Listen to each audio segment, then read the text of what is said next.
Hi, I'm Stella O'Malley, a psychotherapist in Ireland. And I'm Sasha Ayad, an adolescent therapist in the United States. And this is Gender, a Wider Lens, a podcast dedicated to the shifting concepts around gender in our contemporary culture. Through in-depth interviews, personal stories, and psychological exploration, we seek to open up the discourse around this hot-button issue. Join us as we look at gender from a wider lens. Hey, Stella. How's it going, Sasha? It's going well, and I feel like we talked with kind of like an elder in the detransition community, which is, I think, really important. There's this kind of perception right now that all these detransitioners are these young kids who transitioned in adolescence, but that is not the case. And in fact, you were telling me even before we started recording that in your detrans or beyond trans meetings, you met a lot of people who transitioned in their 40s and they're now in their 50s and 60s. Like, this is an important aspect that we don't always hear about. Yeah, I'm really glad that we got to have Jessi on the podcast because she represents a cohort that need to be represented. And I think they are particularly hard on themselves because they maybe transitioned as adults and then they detransitioned as older adults. A lot of them, I believe, from what I can gather, if I was to see a commonality, is they live in trans for longer, knowing that they regret it, but thinking, I'm not going to go back. And then they make the decision to go back. And it seems to liberate them. It seems to work. Yeah, you'll hear that in Jessi's story today, that she felt for years that she kind of wanted to get out but didn't know how. She even talked about the ambivalence pre-transition of like not really wanting to become a man, but wanting to feel safe. And she's lived a really extraordinary life. You know, she's 69 years old now, and she's an elder butch dyke, as she calls herself. She's a proud mother, grandmother, and land dyke, which you'll hear a little bit about in the conversation.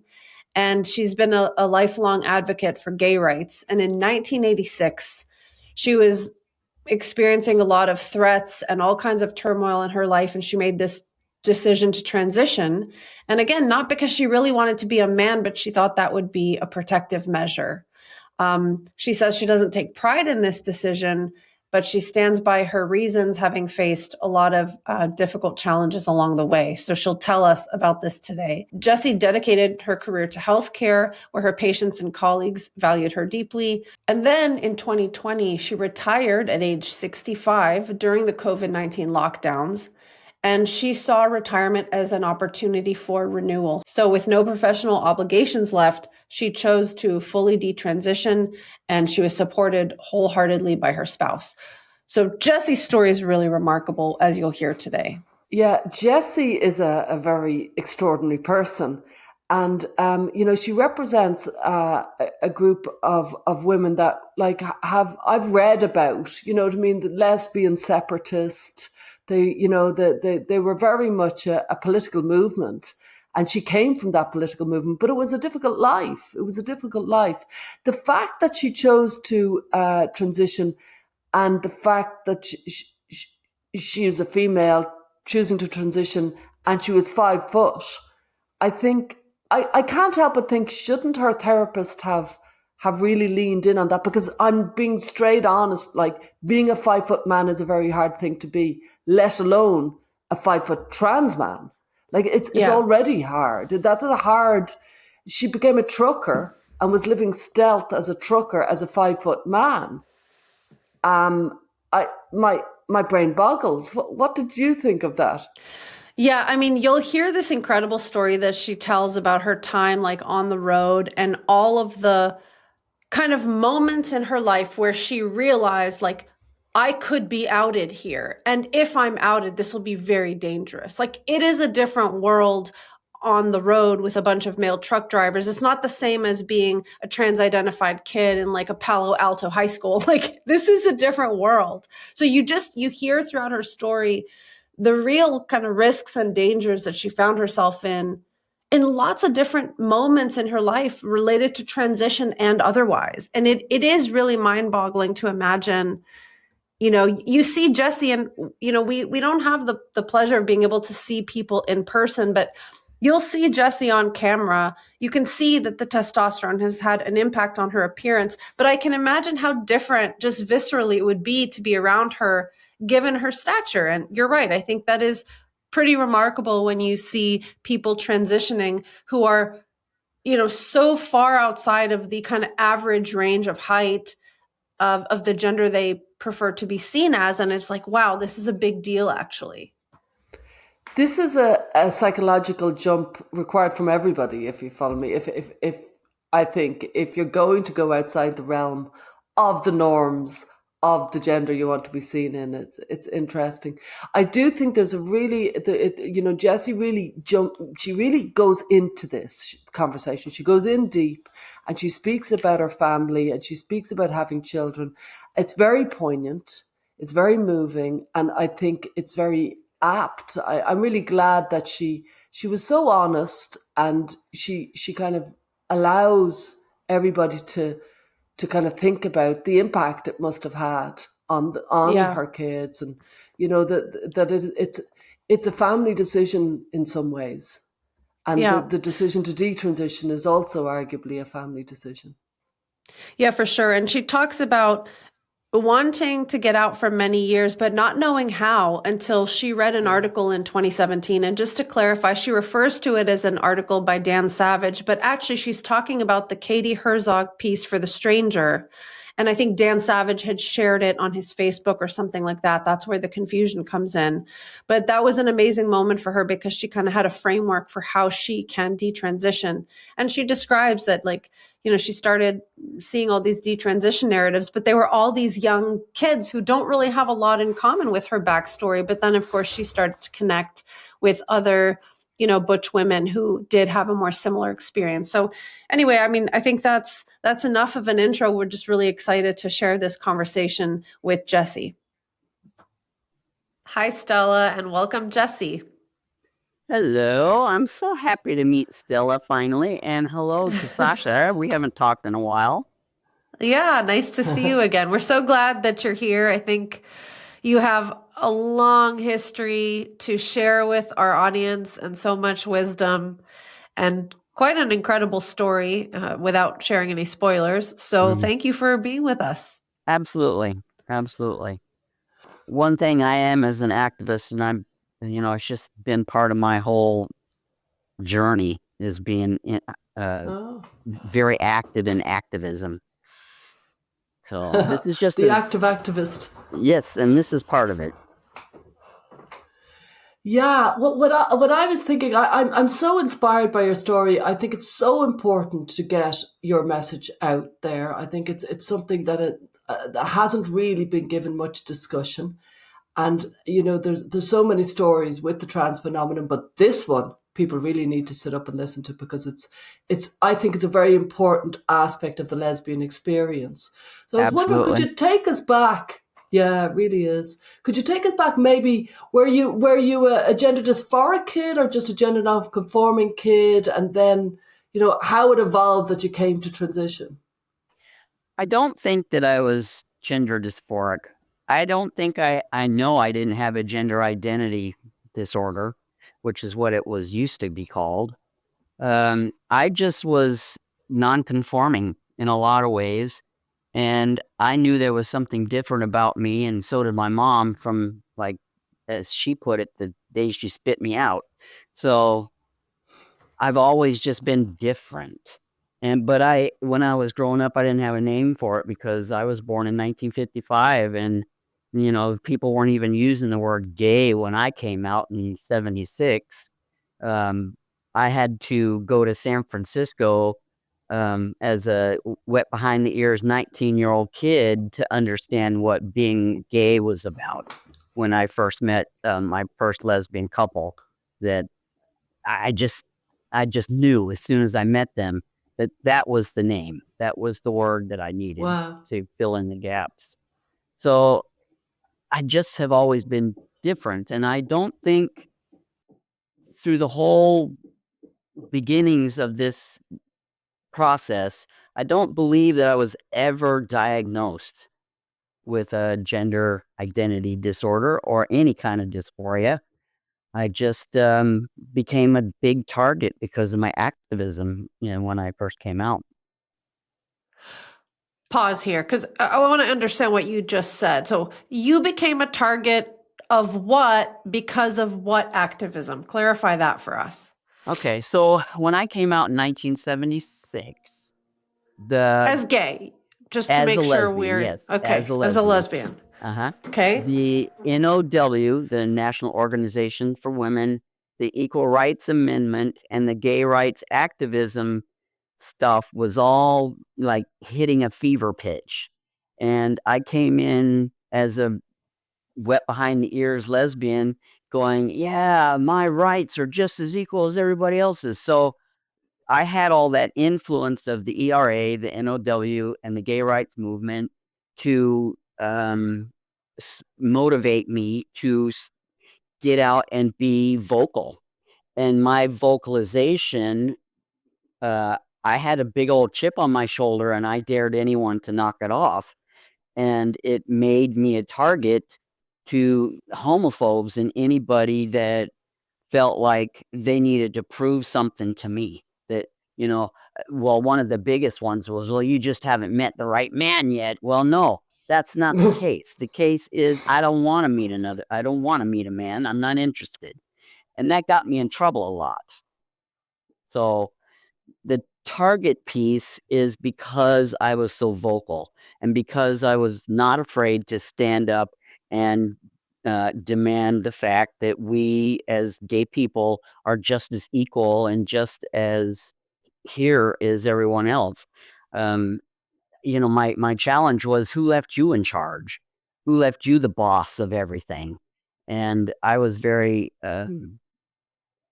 I guess my upbringing caused me to be very open with my questioning. Okay. Did that help any? Yeah, absolutely. So, what can you tell us a little bit about your upbringing? It sounds like you had a strong voice. You were someone who's willing to challenge authority from a young age. What was it about your upbringing that created that trait in you? My dad was in the Air Force and he was an officer, and I wasn't allowed to fraternize with non-commissioned officers' children. And that was my first slight. My second slight was that I was born into a Jewish family, and traditionally Jewish women aren't allowed to be vocal. They're supposed to sit in the back and be quiet. And I didn't like that either. And my mother was raised in Georgia, and her mother her family background owned people, and all three of those were just a toxic combination for me.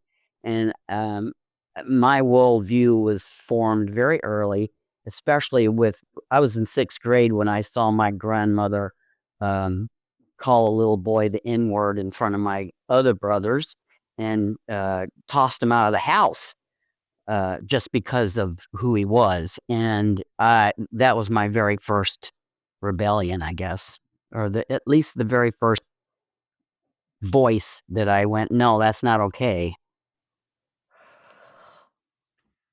So, it already feels like we've really started to pick up on the context of what you saw as injustices, things that were not fair, and the desire to use your voice against those things. So I can almost like fast forward as you come out. It's the 70s. You're now this gay rights activist. You're very vocal. And because of your strong perspective on gay rights issues, a lot of homophobic people targeted you with all kinds of, I can imagine, verbal harassment. Like, what else did you experience as the target of kind of homophobic pushback? I was physically assaulted a couple different times. That didn't help. That didn't help at all. Just because of my views and the fact that I wouldn't be quiet and I wouldn't stay in the shadows, I dared people to bring it on, and it got me beat up a couple times. That was a biggie. Wow. So when I got older and I was involved, in my later years when I was involved in relationships, I actually was sexually assaulted twice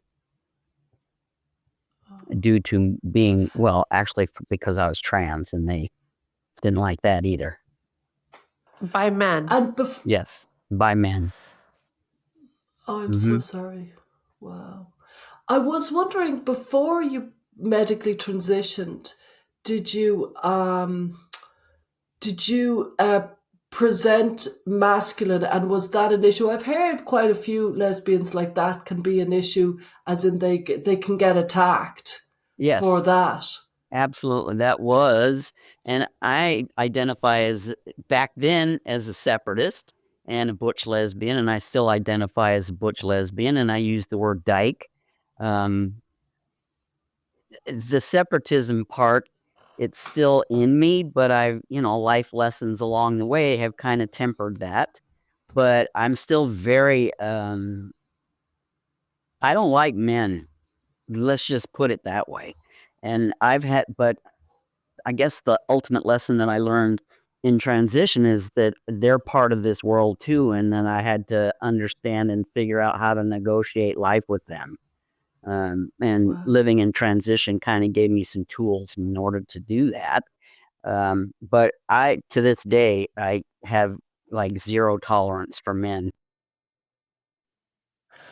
Okay, this is really interesting. I can imagine there are so many questions coming up for listeners.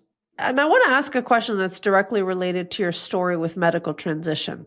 This is perplexing. A lot of females who transition, even some of the ones today who fit more of an ROGD profile, have really complex and often ambivalent and disdain relationships with men. And yet, taking testosterone or having surgeries in some ways is meant to make them approximate the appearance of a man so they can live seamlessly amongst the men. So, this feels like a paradox, and you'll have to help us understand, how do you square that? I don't like men. I can't tolerate them, but I'm trying to become one and live as one. What's going on there? All right, so that brings us to 1985, 86, Okay. when I had discovered the fact that female to male transitioning is a possibility, and back then, female to male transitioning was nothing. I mean, it just wasn't talked about. Christine Jorgensen and Renee Richards were, they were the examples. They were like the modern day Yeah. Caitlyn Jenner example, only they were very low key, and they didn't want to stand out, and they didn't stand on a soapbox. And when I learned about transitioning from female to male, um, I had, okay, Harry Benjamin's standard of care. We all know those words, right? And that was the precursor to WePath. Back then, when I started looking into it, I went to a place called the Ingersoll Gender Center in Seattle, and they hooked me up with a lesbian counselor because that's the only person I would talk to. And also back then, they didn't have the information and the knowledge and the everything else that is current. They didn't have that. The woman I was talking to was kind of at a loss on why I would want to do this in the first place. And the very first question she asked me is, why would you want to become somebody you don't like? That was the question. And I explained to her that it wasn't because I wanted to be a man, because that was not why I wanted to do this. It was because I wanted to find an alternative to being safe, and for being able to live my life undisturbed. I had, at the time, my daughter was still young. She's not young anymore. She's 48. But back then, she was little.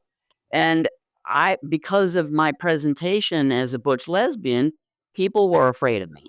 And I couldn't find apartments without being told no, and I couldn't keep a job.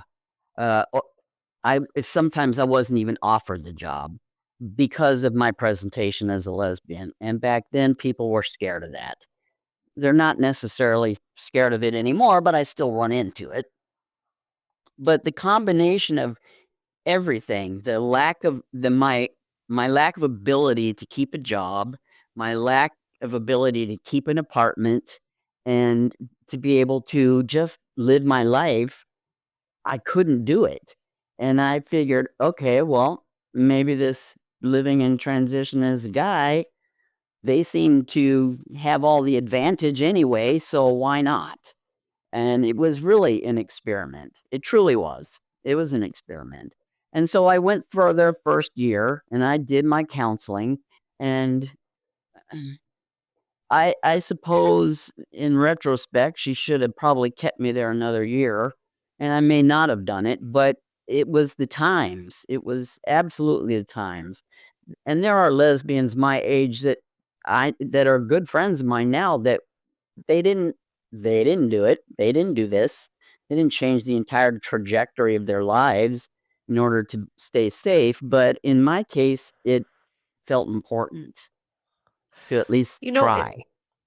yeah, it's so interesting to hear you say that, because something I often ask clinically to myself or to parents or to patients is like, what needs are you trying to meet through this medicalization, and what things are you trying to avoid through this medicalization? So, I hear you saying, I was trying to avoid being targeted, being harassed, having my kids taken away from me, people not giving me jobs, apartments, whatever. But you also say like you had other friends who didn't go down the transition path. So in hindsight, do you think there were ways you could have been safe and had that kind of peaceful life that you were hoping for? Or do you think that for you, based on your circumstances, medicalizing was the only possible solution? What do you think in hindsight? Well, like I said, in hindsight, there I could have probably struggled through it, but I was exhausted by then. Um, I didn't think that I I didn't think things were fair. I just didn't. And I really, guys had everything. They had the power, they had the, positions, they had the this, they had the that, all the things that men had. I was struggling and was denied. And so I figured, okay, fine. If that's the way it's going to be, then okay, all right, I'll try it.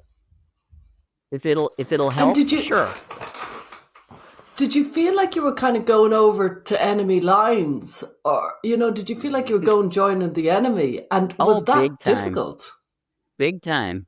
And throughout the course of the entire journey, I was always on the enemy's side. I always had to, it was actually harder to be unnoticed, presenting as a man than it was as a lesbian, because at least I really got weird questions and weird vibes from people because I'm short and because I'm polite, because, I'm a woman and women are designed and trained to be caretakers and people pleasers and all those things. And so my demeanor was not that of a typical guy. So I was being challenged then too. So But you were also a rowdy activist who was like, screw the system. Like, I'm trying to get a picture of who you were. And I'm sure you were all those things, but I'm trying to understand. Like, it seems like there was a part of you that's always been like this fighter. But then, of course, being a woman, there are probably ways that maybe you did defer more to others. I'm trying to just get a picture of who you were at the time. um I didn't know who I was at the time. I just knew that um, I was okay in certain circles and others I wasn't. Uh, I had a partnership at the time, my relationship at the time. She wanted to have a kid. I figured that would kind of play into the mix. We would look like a straight couple. But then we moved back into the same old neighborhood and they just got totally confused. But it just seemed like it might play out better if I went incognito. And that's what I call it. Wow. And so your counselor at the time, did she have to write like an approval letter for you to begin hormones? Yep. Yep. So that letter also it had to describe that I'm in counseling and that I'm transitioning from female to male. But the most critical piece was it had to say in the letter that this was not an attempt to defraud. It had to say that in there. So it was the last sentence, in essence. And I had to take that letter around. I had to take it to DMV. I had to take it to the internist that I started seeing for hormone replacement therapy, because that was the next step. And I took that letter to him, and he started me on T. And he was a gay man, and he didn't care. He didn't care. I was like, okay, here you go. But he did want that letter, of course. So, Jessi, you said something really interesting that I just want to ask more about. You said the letter that your therapist wrote said that you are transitioning not for the purpose of defrauding or something like that. Right. Tell us a little bit more, because that is not a statement that anybody would write in a letter today. Yes, can you share any right. context about what was the point of that? Why did people say that at the time? I believe, just knowing what I know about it all now, that, and for the people that I met along the way in the beginning, there were a lot of people that were using transitioning to disappear or to gain another identity because they were running from the law, or there was some kind of nefarious activity going on that they figured that transitioning would, get rid of. So back then, in order for that letter to be acceptable for everybody, it absolutely had to say this is not an attempt to defraud. It flat had to state that in there.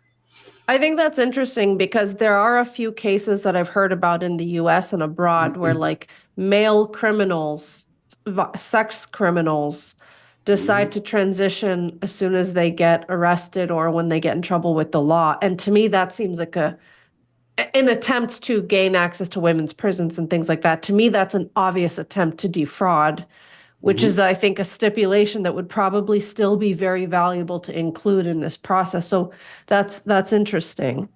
Yeah, and it does. It's very relevant to the trans women in the women's prisons piece because of all the predation that's happening at this point in time. Being trans back then wasn't at all like it is today. It really isn't. Every aspect of it was so subtle and underground and not talked about. And, anybody and everybody can say they're trans now, but back then it was really an attempt to just get on with things, get on with life. And like me, I just wanted to get on with life. I just couldn't do it in presenting as butch lesbian as I was. And I'm not saying it was right thing. I'm not even proud of what I did. It seemed like it would work at the time. And I spent 30 years in transition because I didn't know how to get out.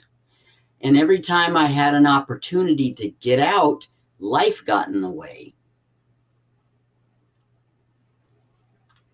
Can I ask, it sounds like you, if I'm right, you took the choice to transition as a kind of, you can't beat them, join them. It was kind of trying to be safe. You felt you were being attacked. It felt like an unsafe life. How did it impact, the likes of your daughter or the family around you? Did they know that you were transitioning? Because I know you kind of lived stealth. So how did that all play out? Well, I come from a very large family, first off, and everything is in hindsight at this point in my statements here. I didn't know the true impact of my actions on my daughter until I heard the podcast that you two were talking to Emily, the woman that had been raised by Emma Thomas. Emma Thomas. Yeah.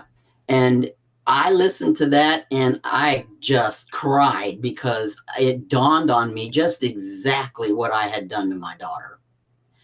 And the thing about transitioning for the majority of people, not everyone, because there are true transsexuals out there that it really works for them. It didn't work for me because I didn't do it for the reasons. I mean, I just didn't. I don't want to say it was all the wrong reasons, but it was just supposed to fix things, and it didn't. It made things really bad. It made things worse, and the whole process with transitioning is very self-centered, and I didn't know that. I didn't see that.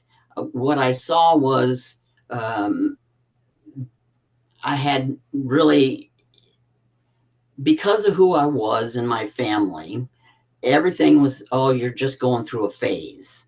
And so when I got to about the year 7, after I had broke up with my partner that I had actually started to transition with and was living with my mom and dad, when I got to that point, it was about 6.5, 7 years into it, and I was feeling the pressure, and I wanted out, but I didn't know how. Just didn't know how. And I felt, all right, I started this thing. I'm obligated to it. I'm committed to it. And I want to prove to my family that I'm not a flake. Does that make sense? Because everything up to that point, I was flaky. I was flitting around and, 3 or 4 different girlfriends, and I over here to find a job and over there to find a job. I actually found a job in Tennessee driving truck because that's what I was doing at the time. And so I talked my mom into sending me to Tennessee, and it didn't work out. And so she brought me back home. So I was just flitting around all over the place. And at 7 years, I wanted out, but I also knew that I was kind of committed to it. It was an obligation. It was, I don't know. I don't know the word for it, but I know that I felt like I was stuck. I had to play it out. Yeah, I mean, of all the life decisions we can make, something about transition is really interesting because it's like you're making a decision about a long-term process. And once you take that first injection, like you're on that conveyor belt. And of course, people stop all the time. I don't want to make it sound like it's a path you can never come back from, but it's like this verbal commitment. It's a medical commitment. And then your appearance and your physical reality starts to change. And that like solidifies the commitment. And so it's different from like you take a career path. I mean, there's similarities to it, but it's just so physically demanding on the body. Like I can imagine if you're like, I want to prove to everyone that I'm going to stick with something that I said, how powerful that probably feels. Yeah, and I it guess did for me. Yeah, and you said like you started transitioning to fix things, and it didn't really fix things. It came with other problems. You took a job as a truck driver. Can you just give us like a story of, were you stealth at that time when you were driving trucks? And what was that like? I mean, you said you're also pretty short in stature. So were you passing very easily as a male? Like, tell us a little bit about that. I was passing successfully. I was being, to use a term, misgendered before I even started transitioning.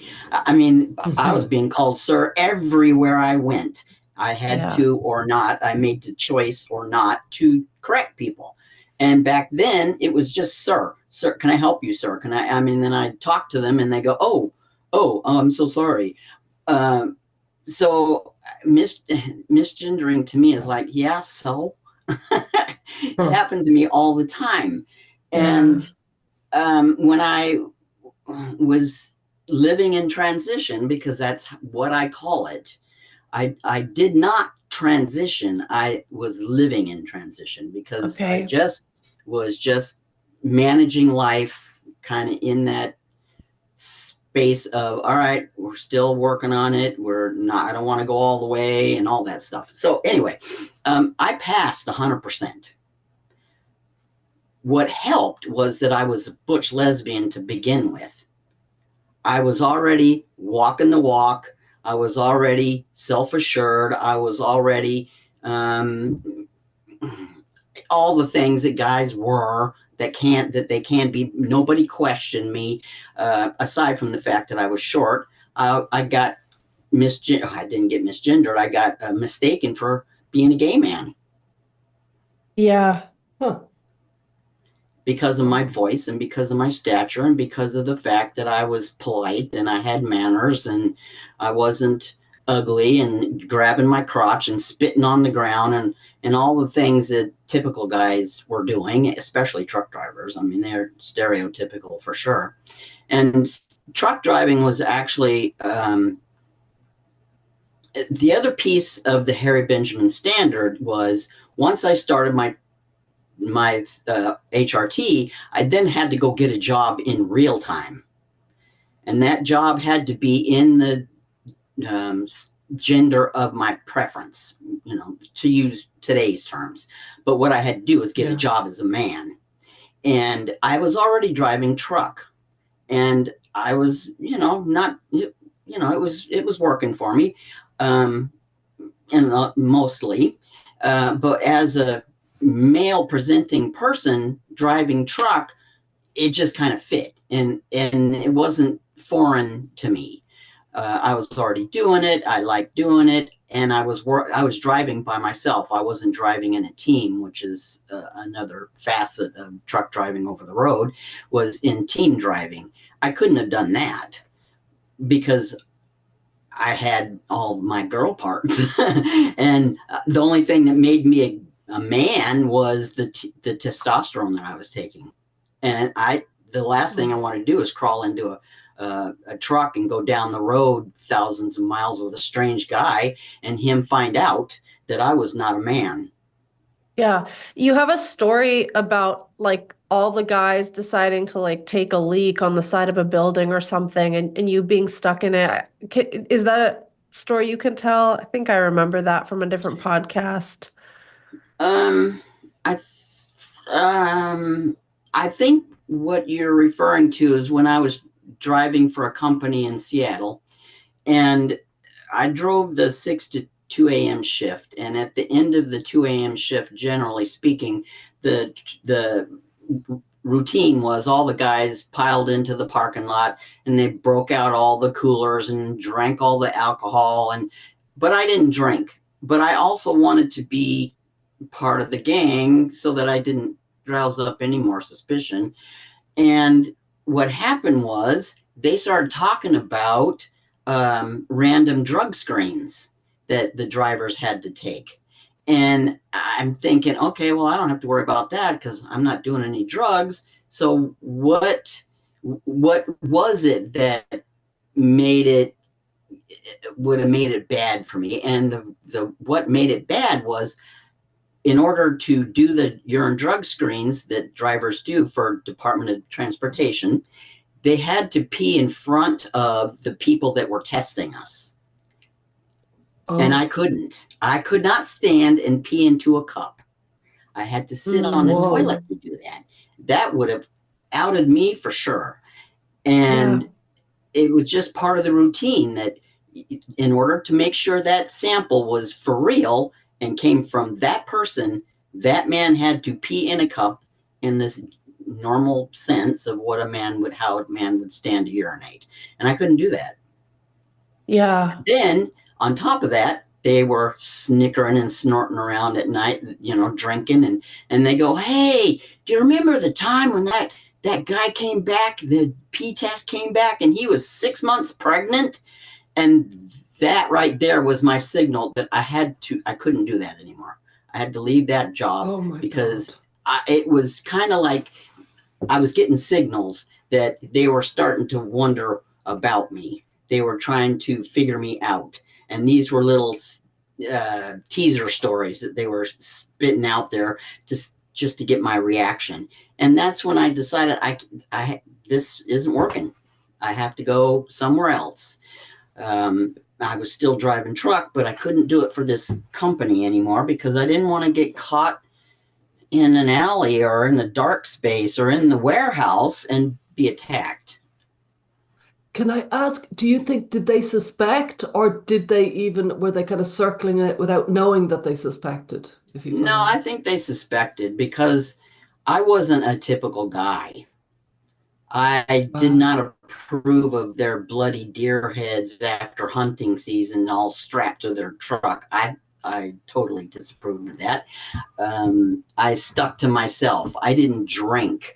Um, I didn't talk trash about women. You But know, the locker room women, talk yeah, that people, you know, Donald Trump talked about. I didn't yeah. talk like that. As a matter of fact, I became very offended by it all, and my reactions to it were not what they were used to, and that's when it started. They were starting to suspect that something was different about me. Could I also ask, like, what height are you? Because you said you're short, and I'm just wondering how much was it a kind of a giveaway? And also, did this counselor over the year that prepped you, did this counselor discuss, the impact on the other on other people, and how were you going to navigate other people and these type of scenarios, and how might it impact your daughter? Did that come up in the counseling? No, because they didn't know to ask. I mean, today counselors have all this information and all this research and study, and the trans stuff has all been around for so long, but back then she was at a loss. She didn't know what to ask me, And Jessie, how except for that tall one are question. you? Five Yeah. foot. I'm Oh, 5 foot 5 feet. tall. Yeah, you're short. Even Oh. by female standards, you're Yes, short. Oh, I'm Okay, very I short. want because to. if I was a counselor, I would say you're 5 foot. Like, it's just like talking to a 6'6" man and he wants to transition. I'd be saying you're really pushing against the wind here. You're really pushing against. Did that come up? Sort of in lesbian terms. You know, it was all in lesbian terms. It wasn't about being trans because she just didn't know. She didn't Right. know.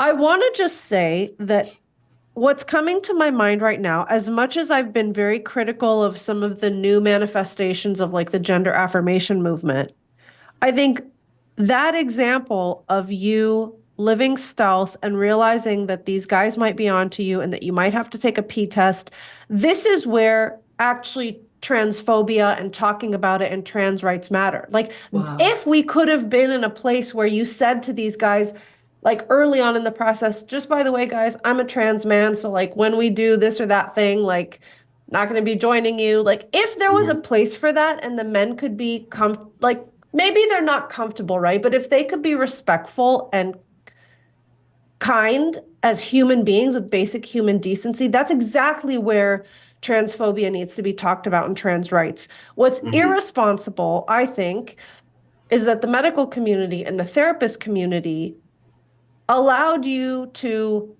move forward with this process as if living stealth is a fantasy you can actually complete, because it's not. And when you, as a female person on testosterone, bumped up against these facts of reality, you had no Mhm. protection mechanisms. These guys Mhm. could have been a threat to your safety. And like, Oh that's yeah. really unfair to help a person transition without brainstorming, like, what do you do if you're in a situation like this with like Yeah. working class dudes who may not be at all kind if they find out the truth. So, like, to me, that's where the valuable conversation needs to happen, rather than telling people you're just a real man like any other man, get out there and just do it, do you. Like, that's not kind. It's not realistic. No. It's just not. And back then, when I was driving for this company, we're talking the late 80s, because I started transitioning. I started living in transition and started my T routine in 87. And I took this job in 88, 89. So we're talking, and it's a stereotypical male Yeah. field. Truck Yeah. driving, women were only in the cabs because they were a wife to the driver. They were not there because, people were enlightened. Women just didn't drive truck back then. So I was I was going stealth, but back then men were so stereotypical about it, I'd have got my butt kicked. I would have been so severely damaged by their physical assault that there's just no way I was going to go there. I didn't want that, you know? And the difficulty with the time frame that I was starting this in or doing this in the beginning was there was very little information about it. The only thing that I knew about in that time frame was about male to female people. And Christine Jorgensen came back from Europe and she was like swarmed at the airport. That's not what she wanted. I don't know about Renee Richards. I think she was a little more political, but Christine Jorgensen just wanted to go home and it was sensationalized. And that's all I knew. So when female to male option was introduced to me and to everyone, it just wasn't happening back then. It just wasn't. And so nobody had the information, nobody had the knowledge, nobody went to some self-awareness class, counseling. They didn't know what answers or questions to ask. And it wasn't their fault necessarily because they just didn't know. And bad news, most people don't know today. I mean, most therapists today, gender therapists, don't know the interesting, important questions to ask either. So it's like, I feel really bad for anybody struggling with gender issues because the field has, in my opinion, never really gotten it right. You know, it's never been a really great process full of self-reflection and introspection and reality testing. Like it's never had that. Even today, it doesn't have that. So sorry. So continue with your story. So you decide you have to leave this truck driving job and move. What happens next for you? So my partner at the time, we were still together, and I decided to move back to Oregon. We had moved to Washington and came back to Oregon, to the same neighborhood, to the same area that we were living in. But this time, I looked like a man, and we had a baby with us. Okay? And we're still talking 1991. We're not talking like modern times yet.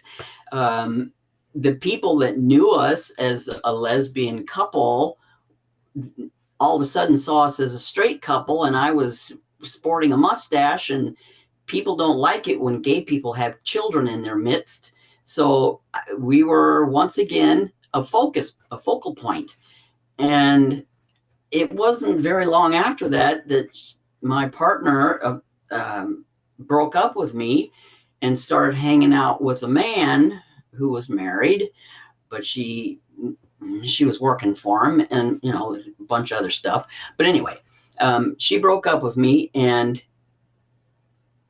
she told him about me. And he went through the roof. He called me all kinds of nasty names. He knew my oldest daughter was living with my parents. He didn't think that was right. And how dare I bring another child into the world? And it's not even your kid because you didn't have this kid with her, you know. So he attacked me on our porch when I was trying to leave. And that was the end of that. I haven't seen that partner since. And I haven't seen that daughter, adopted child of mine, since she was a year old. So, I mean, I got it coming and going. And mostly, in my mind, in my opinion, it was because men had a point to prove.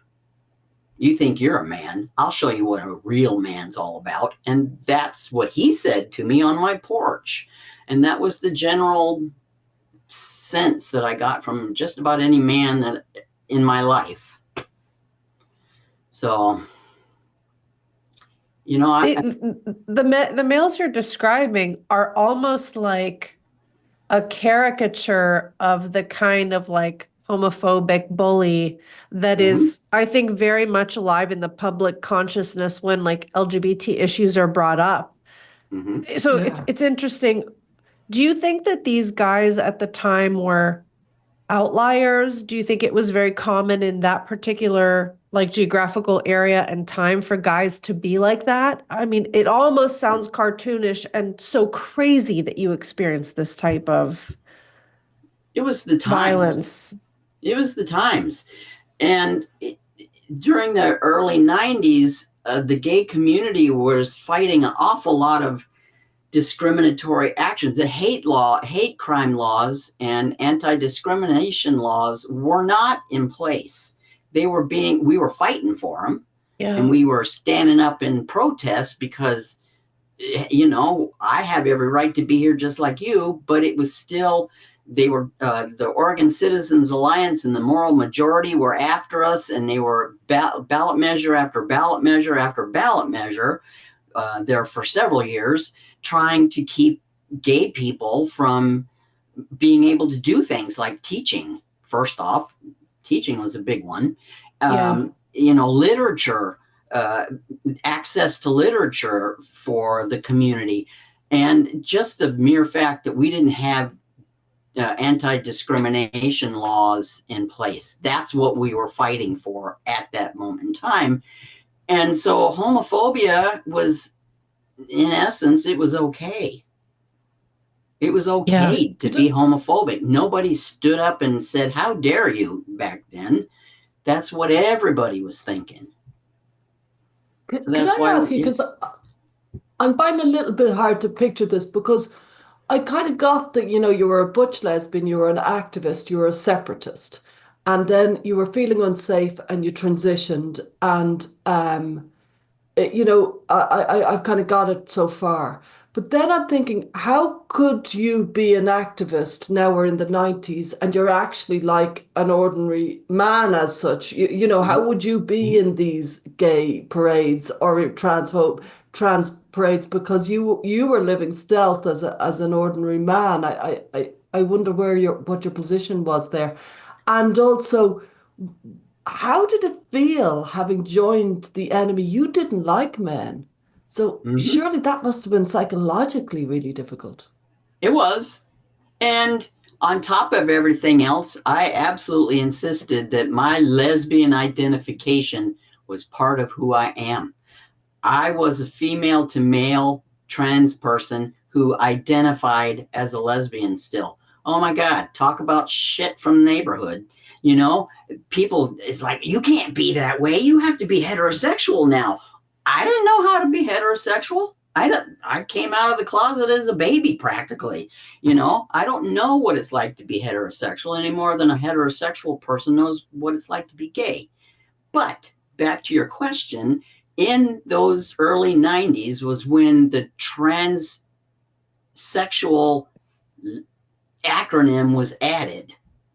The T was added to LGB at that moment in time. And part of all of that activism was including them in the whole acronym. And so as a trans-identified person, I stood up in front of the Portland City Council several times over the fact that trans people they should have rights also. So we were out there fighting for everybody. That's when the T was added to LGB. So in some contexts, you were not stealth. It seems like when you were in these male-dominated professions, you felt like you had to be stealth there. But when you came back to like your home community, you were kind of back out because you had previously been a butch lesbian in a same-sex relationship, and now you were a trans man. So it seems like in that context, you weren't exactly stealth. Right. I'd like to kind of fast forward your story a little bit, because a lot of people think, well, if a person transitioned back in the day when they needed 2 letters and they had to like get a male job, like they will never detransition because that's such a perfect process that guarantees everyone will persist in their trans identity forever. But come to 2015 and you decide to essentially detransition. What was going on for you then? You've alluded to wanting to get out for some time, but not knowing how. What happened around the early 2010s for you? What was going on? I'm thinking here. In 2010, well, actually, to back up to 2003, I Okay. moved to Wisconsin to visit a friend and stayed for 7 years and met my next partner. And just to let it be known, all of my long-term relationships, and I've had 3 prior to Debbie, they were all lesbian.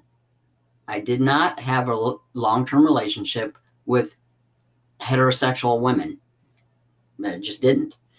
Okay. So it was part of my still identification, being a lesbian still. So I met my third partner, and we had a 6-year relationship, and she was cool about it in the beginning, understanding who I was and why I had to do what I did. And we went down the path of, okay, we look like a straight couple, and then we adopted kids. And then in 2010, we broke up. Okay. And then I came back to Oregon. So for about a few months, it actually worked. Living in transition actually worked because of where we were living. We were living in a rural community. We were both in the medical field. And we literally met our neighbors working in the clinics and the hospitals. And people respected us. They saw us as a straight couple. They saw us as having 2 adopted children that were very obvious that they were adopted. We look like a typical family in this community. And so for a while it worked. And then she decided she didn't want to be with a person that looked like a man anymore. She wanted to be in a lesbian relationship. She already was, but I was presenting as a man, which was the difficulty. So she broke up with me, and I came back to Oregon. And for a little while, I was in Salem, down south of Portland, and then I moved to Seattle. And I spent from 2010 until 2019 in Seattle, in the trans community, still in the LGBT realm of activism. We still had same-sex marriage was part of that deal. There were still a lot of options to be activist for, and I was doing it not stealth because I was in Seattle. I could be out. Okay. But I still wanted out. I wanted out. I just didn't know how to. And I was already resigned to all these years of doing it. And I had, that's the way it was. I've had a lot of people ask me, how come you lasted so long? And it's because just life gets in the way sometimes. You know how it is? You think you got a good plan, and then something comes along to change those plans. And that's kind of, in a nutshell, how it happened. So when did you decide to get out? How'd you decide? By the time I hit 2012, I had a heart attack. And it was because of all the stress, of course, and it was also because of the tea. Tea is a very big contributing factor to. That's what kills men is testosterone. That's why they have more heart attacks than women do. And I had a heart attack in 2012 in August, and I had another one in September 2012. And right about then, I was done. I was ready to check out. It's like, okay, if I'm going to die from something, bam, do it to me. And I signed a do not resuscitate order when I was in the hospital. And I had made an appointment to see a counselor. I'm absolute advocate for counseling in all of this. And I had been looking for a counselor, and I had made an appointment with a counselor. I hadn't met her, but after that second heart attack, I had made this appointment. I went, oh God, I got to get out of this because I'm in the hospital, right? So I called her and I said, I got to cancel. And the next thing I know, she's in my hospital room. And she was my counselor for 12 years. And she saved me from myself because I was ready to check out. I couldn't do it anymore. I couldn't find a way out. My life was crap at that point. My family had all turned their back on me. My daughter wasn't talking to me. All my relationships had gone south, and I was done. I was really just done. So I got a counselor, and she knew that I was a lesbian. She knew that this transition thing was what it was, and she accepted that, and she helped me work through it. And in 2015, Debbie and I met, and she told me that she didn't see me as a man. She didn't see me as a man. She could not see me as a man. What she saw was a lesbian, a butch lesbian. And that's how she needed to interact with me. And I went, okay, cool. But that was the catalyst, because at that point in time, I didn't have anybody else that I was answering to. And I had been living alone for several years up to that point. And I went, okay, well, maybe this is it. Maybe this is my out, because this woman is willing to stick by me. This woman is willing to tell me I can't do this with you being a man. But so it percolated that conversation. And then my counselor sent me an article from the Stranger about detransitioners. Wow. And that is the very first time I heard that word. Wow. And that was in 2017. Was that the article by know. Jessi, Katie Herzog? Katie Herzog. No, it was Dan Savage from in the Stranger. Interesting. Yeah, he was talking about it. And she sent me the article. And I know for a fact that when she sent me that article, that she knew that was my out. That was my out, because I had a word for it. And I had a way to figure it out.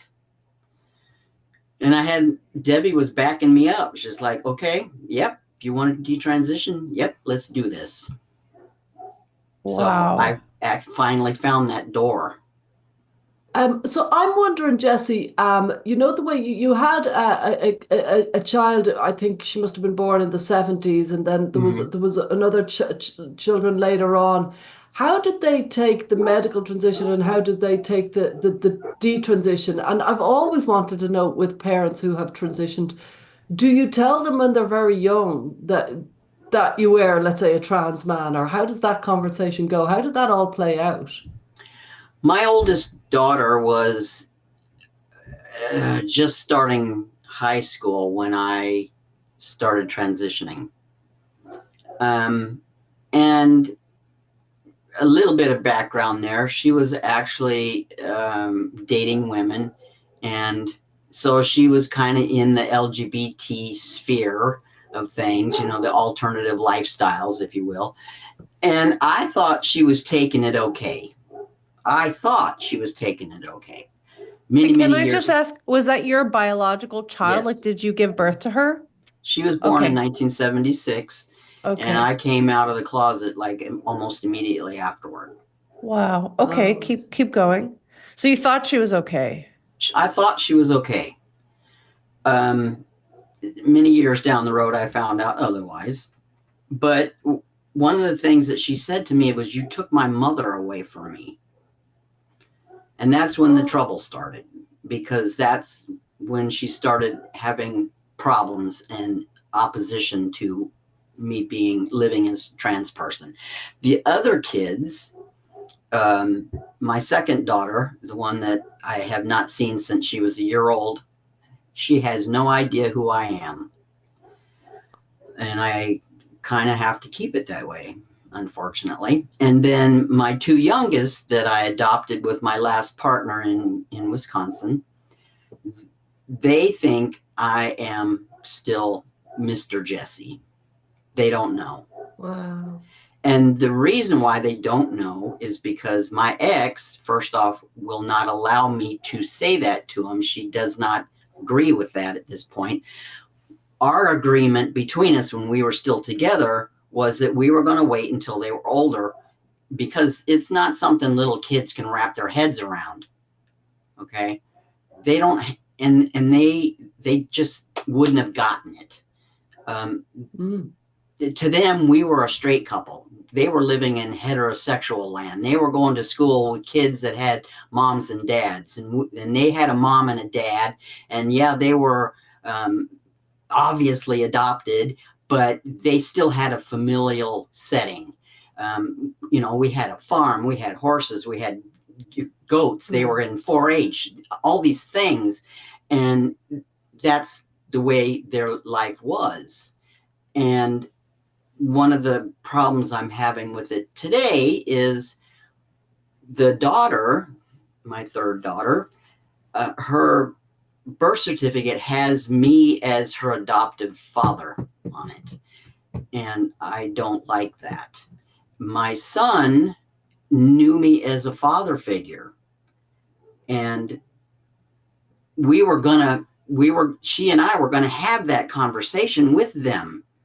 But she broke up with me and left me, in my mind, left me hanging with this. And now I have 2 kids that think I'm still a man. They don't know. They don't know. And they will never know unless I'm able to speak to them. And I haven't spoken to them since 2013. Oh my God. So they just don't know. Not unless she's told them, but she flat told me, why bother? What is this to you that you have to tell them? It's part of the detransition process. It's like the 12-step program. You go through it and you go through the steps, and part of the steps is acceptance, and then you start making amends. But how old are they? The 2 youngest are 21 and 22. Oh, they're adults. They're adults. And we adopted them when they were 2 and 3. So they've gone. Do you see them? Time. No. Do you see them? No. When was the last time you saw them? 2013 was the last time I saw my son. And my daughter, the 2 youngest, my daughter, refuses to see me at all. Oh. Because of bullshit between me and my ex, not because of trans stuff or even gay stuff. They don't know about the trans. They don't know. They don't even know. Yeah. Yeah. They don't even know there's gay stuff going down. No. They know about gay stuff. And my ex is. But they don't think you're gay. No, they don't. They think I'm a guy and straight. Oh, sorry, my God. So the podcast with Emma was seriously an eye-opener for me, because it allowed me to understand it from a kid's perspective. And it's because of that podcast, I went back and apologized to my daughter, and we hadn't talked in 8 years. Yeah. And I almost groveled to apologize. Yeah. I'm so sorry. I didn't get it. And because living in transition and transitioning is such a self-centered activity, I wasn't paying attention to anybody but me and what it meant to me. There was probably no space in your mind for anyone else's perspective, because it's such a big task to transition yourself. I mean, right. Yeah. Yeah. Wow. And it's so self-centered and arrogant. It really is an arrogant activity, in my mind, in my opinion. And I think, I agree with that. And I think it's because it's not based in reality, that you're going to be constantly living a series of lies, and then your family is going to be constantly living in a series of false premises. It's inevitable that it becomes self-centered because everyone is trying to cover up something. Well, and a person, now there are several transsexual people online that it was good for them, and they did it, and they pass and they go through life, and then they're happy, and I get it. the majority of the people online with the green hair and the purple hair and the facial piercings and all the ugliness and the hairy chest with boobs, and they aren't trans. They're faking it. My daughter, when she was in high school, the trend back then, the big trendy thing back then was to be kissing girls, you know? And it was just a fad. And again, my family saw me going through phases, and this was just another phase. Well, I had to lie to them right alongside of me lying to myself. Yeah. My mother never did make it to be able to see me detransition. She unfortunately died before I could do that. But I wish to this day that I could apologize to her for everything I put her through, because I didn't know it, but she suffered. She suffered so many things. She suffered the fact that she gave birth to a girl baby, and I wanted to change that. She suffered because there's this thing, and one of your podcasts brought this up, I think it was, that parents have a parental bond to the name they give that baby. Yeah. And I chose to change that. And I didn't know how important that was until I heard it being said. And I think it was Emma that said it. I don't remember exactly, but that was like a lightning bolt. And it made sense. It cleared up some things for me about my mom's reaction to me. She was such a rock for me all my life, but this transitioning stuff threw her for a loop, and she struggled with supporting me, and she was my rock still. But I know now that it was awful for her. Yeah. Even though she wanted to support me. It's a lot to think about. And I mean, something I really appreciate about Stella, you're always lifting this question up of like, this transition is going to affect everybody in the person's life. Everything. And it's really easy to lose that perspective when you yourself are kind of struggling with this major gender identity thing or this desire to transition. But like, there's so many people that have ripple effects from a person's transition. So I appreciate how vulnerable you were in sharing that aspect of your story, even though it sounds like realizing this has been devastating, but it's so important to just talk honestly about it. So thank you so much. Oh, absolutely. It's important for me. It's important for me. This piece of detransitioning is important for me to take my story to the public, because it's like you said, it's unique. It's not the general run-of-the-mill transitioning story that everybody has. Yeah. And that's the one thing I tell everybody. It will affect every single breath you take. Wow. Yeah. And that's why I don't want kids anywhere near this stuff. They don't get it. They won't get it. Well, in our bonus conversation, we'd like to ask you more about your thoughts around kids, because you contrasted your own experience with the ROGD kind of green-haired teenagers that you see today. So we'll extend that into the rest of the conversation. But for this portion, we just want to say we're so thankful that you came on, Jessi, and shared your story with us. It's pretty remarkable. I appreciate you asking me, actually. And I walk a fine line with this stuff because I lived 30 years in that community. And a dear friend of mine who stood right next to me when we were in front of that Portland City Council meeting, she's no longer with us, but she was a trans woman who, I miss her dearly.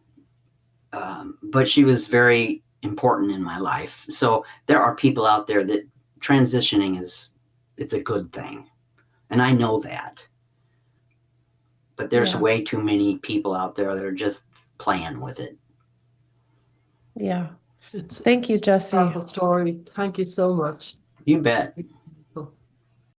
Thanks for joining us this week on Gender, a Wider Lens. If you enjoyed the show, please rate and review us on Apple Podcasts or Spotify.